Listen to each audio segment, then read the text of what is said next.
All right, how's it going, guys? Welcome to Bull Banter. It's your boy Curtis Geffron. We have Kendrick here as well. What's up, guys? Got the lucky shirt. Let's go. Gonna be rocking it Sunday morning. You know it. I might sleep in it. I don't know. I just don't want the luck to end. You got to figure out the routine. Kendrick has not taken off that shirt since we won. He has not taken a shower. He has worn that shirt until now. They asked me at work. They're like, "What are you doing?" And I'm like, "I'm wearing the shirt. 30 straight points. Let's keep it going." I want to go to 51 straight points without anyone scoring. No one's ever gonna score a game because I'm not taking the shirt off. All right, and we're going to be previewing the Cincinnati game, and let's get started. But first, before we dive into the game, let's talk about some stadium news. The city of San Diego was asked not to pitch their stadium plan to basically an NFL committee or a bunch of members of the NFL. And he described it as kind of just it wouldn't be efficient with time, which what I understand reading more into the articles I read on it. And Kendrick, what is your take on it, and is it a positive and negative thing for San Diego? Well, my first thought of it was that an LA team is not going to happen. But after looking more into the story and his reasoning behind it, it's all just a bunch of nothing, really. This is just a meeting of league officials talking about how they want to do this, how they want to do the LA team, what the factors are. And then they're really going to talk about the financials of it, which I don't think the Chargers, Rams, or Raiders need to be a part of. I think them pitching these guys on a city move, stadium, whatever that is, these guys don't really care. They're going to be looking at the financial aspects of it, how that helps out them, and then what the best move is going forward, which doesn't matter for stadium building, for team moving, for any of that stuff. So I think of it like basketball. It's like an analytics meeting. In an analytics meeting, you're not going to have a coach there or anyone. You're going to have a guy from the scouting department looking at it. You know what I mean? Yeah. Yeah. So I think that's what we have here. It didn't deal, even though the headline sounds very negative for San Diego. I think it was just one of those things where it was saving time and saving everyone's efforts to not have St. Louis and San Diego, something to note, St. Louis as well, present their stadium plans to the NFL. And I think it's a fluff catcher too on the headlines. Like the headlines are like Rams, Chargers not invited to NFL meeting. Like that sounds bad. Yep. Like you read into his story, you read into his quotes, like it's not really an NFL meeting. It's an NFL meeting of league officials that are looking at financials of things. Like you got to look at the details. I'm trying to figure out how to do this whole thing. This whole LA thing, if it's going to happen, yada, yada, yada. I still don't think it's happening this year. We haven't heard anything on it. Everyone's focused on their games right now. Like, throw it out of here. Chargers are staying. I think they're just gonna block. I think that they're gonna realize that the LA thing's just the NFL's not gonna be putting their foot out right now for it. They need to go build that new stadium right now here in San Diego. Get it done. I think we have a lot of hope to get a deal done with the Chargers because right now they don't like the plan that San Diego's presented. So I'm hoping that in this lull of delaying an LA team, the Chargers will be encouraged to negotiate with us, and we will be willing to reassess where we want our stadium so it benefits the Chargers as well. Alrighty, and also we can get into the game now that we've got the stadium talk out of the way, and we'll start with the injury report. So it looks like Atachu is finally coming back, right? He's looking probable. He was in full participation today at practice. And Brendan Flowers a little shaken up, but he was also full participation from last game. And there's a lot of other guys that are banged up and from the game and just previous injuries that are still fighting to come back. Troutman probably will not play on Sunday, and Tariq Williams will not play. And then Jaleel Addae, I hate that he's had an ankle injury. He's walking around in a boot, and Fluker went down. and Jacoby Jones had an injury as well. And then Kyle Emanuel, I think he hurt his shoulder. Yeah, he hurt his shoulder. Kyle Emanuel is questionable, and Adai, Fluker, and Jacoby Jones are all doubtful. So that's a little dent in our stability. But hopefully the guys below them can step up and get us to win this Sunday. Kendrick, what are you thinking about Atauchi coming back? Oh man, I think it's absolutely huge. And like, if Emmanuel's got something going on with his shoulder, we got Itachi come in, we can rest him. I think all three of them play. I think they rotate. I think we start seeing that rotation of this outside linebacker, see these depths. But the biggest name on there, besides for the line, we'll get to the line later on, but Jaleel Adai not being out there is like, that's going to be killer right now for this defense. Like, huge. Like this is why we signed, Jimmy Wilson to kind of be a nickel corner, kind of be a safety. Like this is why we needed that depth. Like this is going to be really big for us that we went out and we got a safety like that to kind of load up.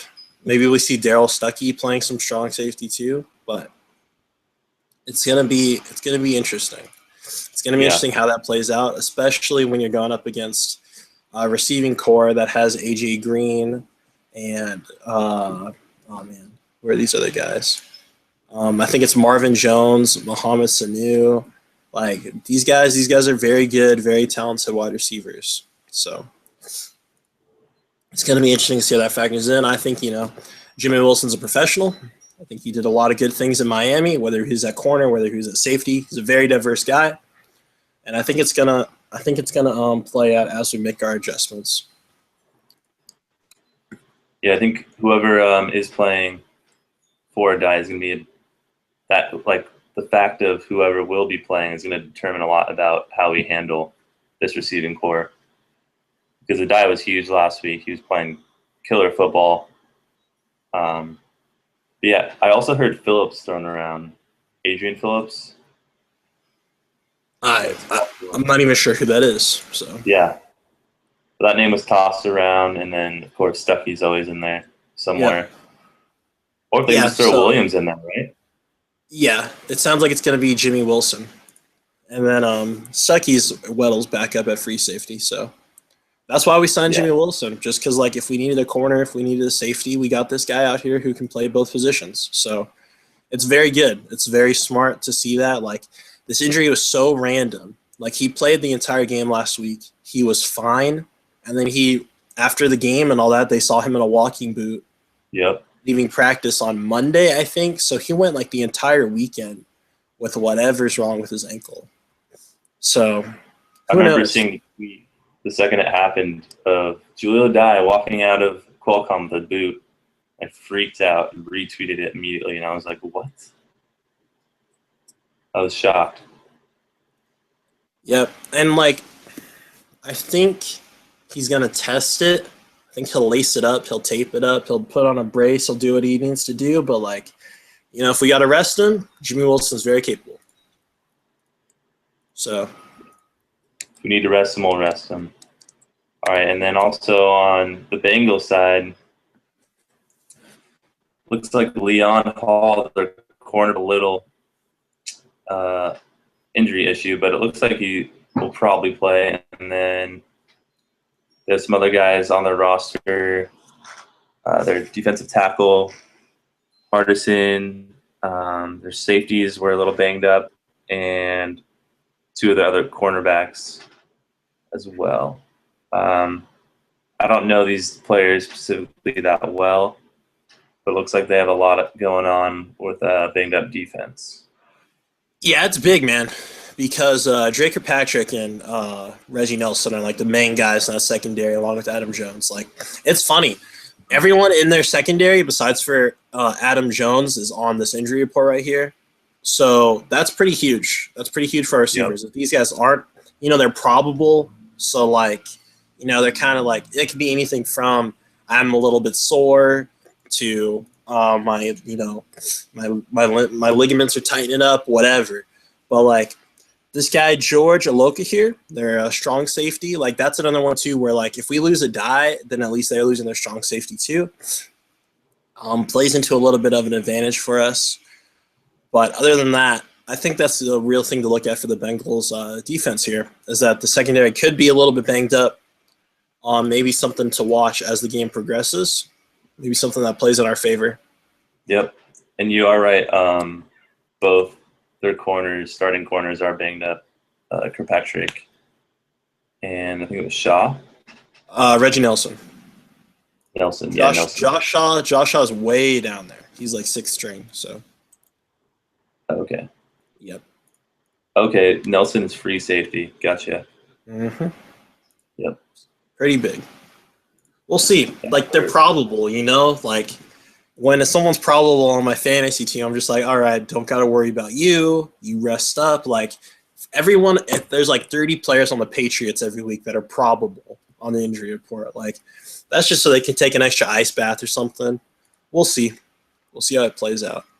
So if they have a banged up secondary, Chargers could have a field day, depending on if they play or. Yeah, they absolutely could. We'll see. All right. And so let's talk about San Diego offense going up against their defense. Last week, we saw the Chargers offense come to life after kind of hitting a wall in the first half. They turned around, and Rivers threw for 400 yards in the entire game, and Keenan had 106 yards passing, I think, 150, 160. And the offense just blew up. So I'm excited to see what they can do against this banged-up secondary, and I want to see more of Melvin Gordon because he definitely gained some confidence from the first game of the regular season. What are you thinking, Kendrick? Well, I just found out Phillip Rivers won FedEx Air Player of the Week, a national vote. That's pretty awesome. Shout out to Tony Romo, who's clutcher than you, Phillip Rivers. Just saying. As far as this game goes, like, I've been saying it to a lot of people, very similar scouting report to the Lions. I think when you look at their D-line, we had Haloti Ngata and Ziggy Ansah last week wreaking havoc right there. This week you got to deal with Carlos Dunlap coming on the edge, Geno Atkins coming up the middle. You got a strong defensive end, you got a strong defensive tackle. As far as the middle linebackers goes, you got Ray Maluaga in there, you got AJ Hawk in there, but these guys are aging. These guys aren't as young as they used to be. So we'll kind of see how they go. I think you can beat them on the second level as far as Gordon goes, as far as Woodhead goes out in open field. But then, like, the corners, we talked about these guys. You know, you got Drake Kirkpatrick, you got Reggie Nelson, you got Adam Pac-Man Jones, who was just throwing it up on Amari Cooper last week when the Raiders were playing the ridiculous hit, if you didn't see that, where he knocked off Amari Cooper's helmet and then smashed his head up against his helmet. Like, this guy should have been suspended. I'm very worried that he's going to go get into it with Keenan Allen. He's going to go into it with Stevie Johnson. Like, I don't want to see any of that. I don't want to see any of that at all. I don't want to see any of that happen to any of my players. So we got to watch for that. Yeah, I don't want to see any of that.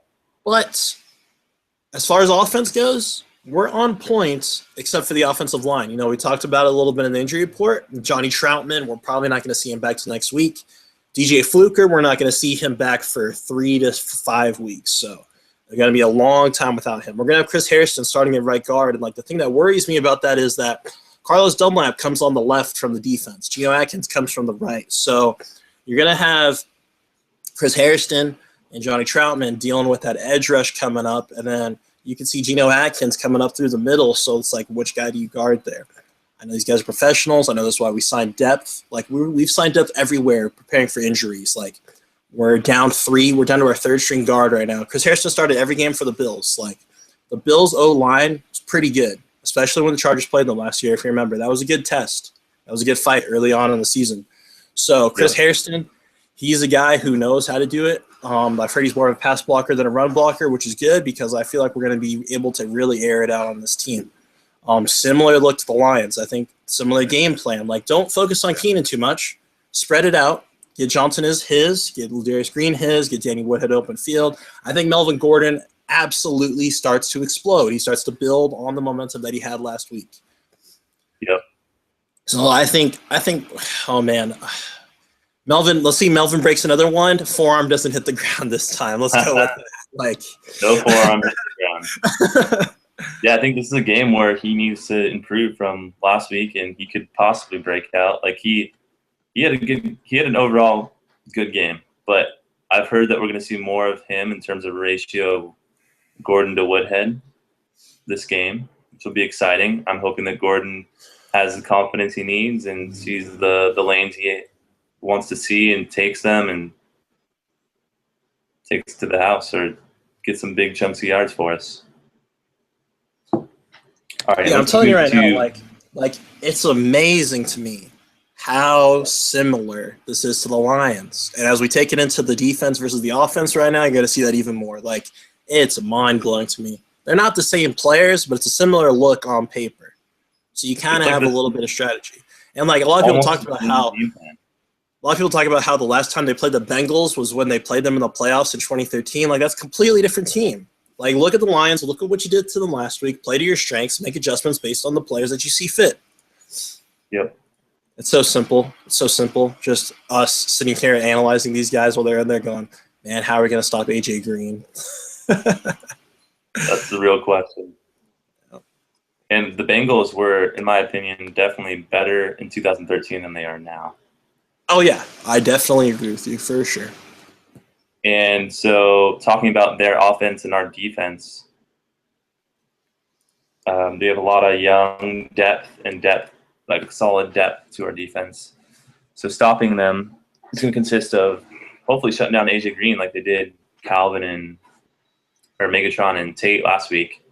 Like you were saying, similar game plan. It is kind of ironic how close it is in terms of game plan to this week and last week. But I think it's a big positive because you know what you have to do in terms of how you're going to react as an offense and defense to certain areas and certain areas of the field and stuff like that. Yeah, man. Like, what do you think we need to do to shut them down? Just take out AJ Green? Yeah, like I think we got really lucky with Calvin Johnson because when I looked at a lot of the film for this game, looking it over, they only targeted Calvin 4 times in this game, and there was 2 times on the last drive. Like, that's absolutely crazy to me.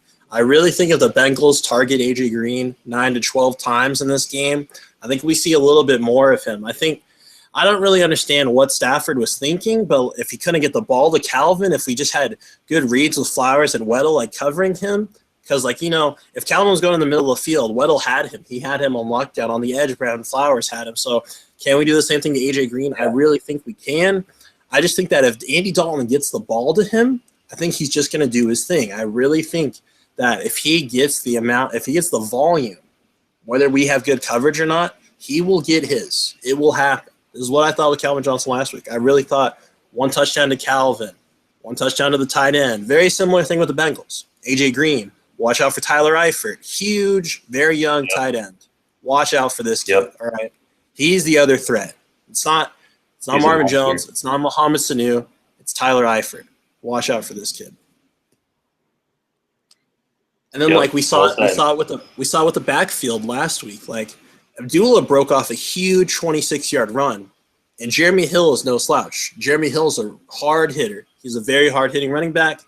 And then Giovanni Bernard, very talented on the screens in the open field. Like, it's going to factor in a lot of speed. I'm glad Tauchi's back because I think he's our fastest outside linebacker going out to the open field. So we're really going to see a team that's very similar to the Lions, more talented than the Lions, I think, on offense. But is their quarterback capable? We talked about last week where when the Lions were up 21-3, everyone was having their doubts. Like, Stafford gives up the ball twice, and we turned that into touchdowns, and he did that. That's how we came back in that game. Andy Dalton will give this game up somewhere. I'll predict it right now. You know what? Jimmy Wilson starts this game. He gets a huge pick, and that turns it up for this team. I'll say it right now. Let's say he's got Eifert coming across the field. Jimmy Wilson sneaks in there, gets that pick. We set it up. Let's go for that third quarter. 8 minutes and 32 seconds left in the third quarter. I think it's gonna happen. Very possible. Yeah, Andy Dalton's known to give it up, so we'll see what happens. So what do you think? Do you agree? The game last time. Do you think the backs are going to be big or the receivers? On our side or their side? On their side. Which do you think we should be looking at more? Do you think we should be scouting Green or Eifert? Because I really think we should be watching out for Jeremy Hill. I think he's very, very likely to light it up this game. I think we need to be more careful of receivers and their tight end, their running backs. Our weakness has been recently, last year, and could float in this year, is giving up big chunks of yards. Especially I noticed like the beginning of last game, we gave up a couple third downs, like big third downs. That was very frustrating to see that all kind of unravel. But the running backs don't worry me too much. Their receivers and Eifert does, for sure. And I'm very worried about AJ Green because I feel he's the fastest receiver we have covered yet. If that makes sense. I don't think anyone was as fast as AJ Green last week. I think it's not even fast. It's speed and his size. He's as big as Megatron is, and he's way faster. And like if Flowers was a little bit, banged up a little, we saw him on the injury report. He was probable for this game, which is fine. But we need him at 100% because AJ Green's he's a top 3 receiver in this league, no doubt. Yep. So that worries me. Other than that, I'm excited to see how it's all going to play out. Put some pressure on Dalton and get some turnovers. Yeah, man, I want to see Melvin Ingram wreck him like he wrecked Matt Stafford last week. I want it to happen. Oh, man, that hit was beautiful. Throwback. Seriously. Throwback to that hit. Alrighty. And you just mentioned Flower Green, but besides that, any key matchups you're looking towards that really will determine the outcome of this game? Yeah, Monte Teo versus Jeremy Hill.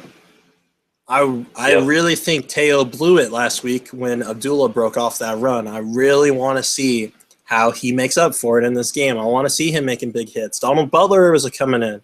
Perryman was coming in on special teams. Like, if Perryman's ready and Teo's kind of slouching up a little bit, throw Perryman out there. Let's see what he can do. Like, I watch for it every week, watching for Teo to make a big hit. And all you hear about is Donald Butler. You don't hear about Teo at all. I'm really going to be watching him in this game. And you can tell me all you want, like, don't be critical of him, but like he's been with this team for 3 years already. And I think Perryman's a very capable guy of starting. So there's another guy out there who could be out there over Teo. Something to watch for. Teo needs to very much improve from how he started last game. Last game he was just he seemed off. And he got better throughout the game, but that run was huge. And Abdullah just took off. I mean, he was a lightning in a bottle in Qualcomm. So hopefully we can contain the run and keep the receivers covered well and just make Andy Dalton feel super uncomfortable. Alrighty, so what is your prediction of the final score of this game? Chargers 28, Bengals 24. Yeah, I'm going 31-21 Chargers. We're going to beat the spread again. Yeah, man, absolutely. For some reason, Bengals are favored by 3 or 4, but that's okay. Yeah, whatever. Just overlook them. Let's just overlook the Chargers. Let's do it. They came back from 30 points. Who else did that? Like I guess the Cowboys did better coming back from a touchdown, but that's just analysis. Whatever. That's a whole nother debate. I'm not a professional like ESPN coming out of Wesleyan University in that Bristol, Connecticut. I'm not going to tell you that Tony Romo can lead him down with Lance Dunbar and Jason Witten. Whatever. The boys What? Keenan Allen, Stevie Johnson, Ladarius Green, Danny Woodhead, Melvin Gordon, and those boys. But Lance Dunbar and Jason Witten. As you can see, it's been almost a week, and I'm shocked, like absolutely shocked, like, ugh, whatever.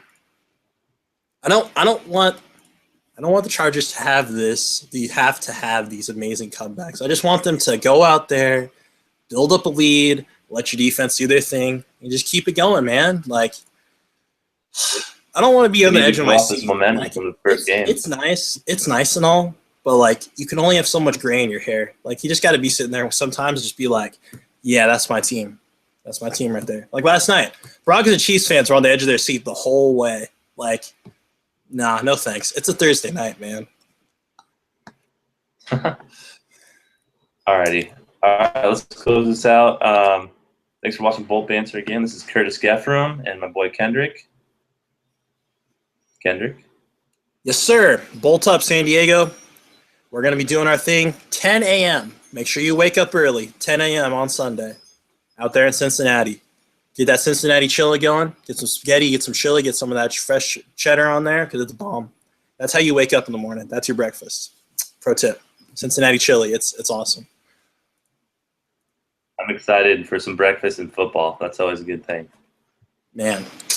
You're out here in San Diego, get a beautiful burrito, get some eggs, get some ham, get some sausage, get some hash browns in there. Wake up. Breakfast burrito. Football game, 10 a.m. I believe it's on CBS. Chargers bolt up, taking Cincinnati in Cincinnati. All right, guys, thanks for watching. Shut them down. See you for the post-game recap beginning of next week. So go Chargers, and let's hope for the best. Bolt up. Chargers. Stay classy, San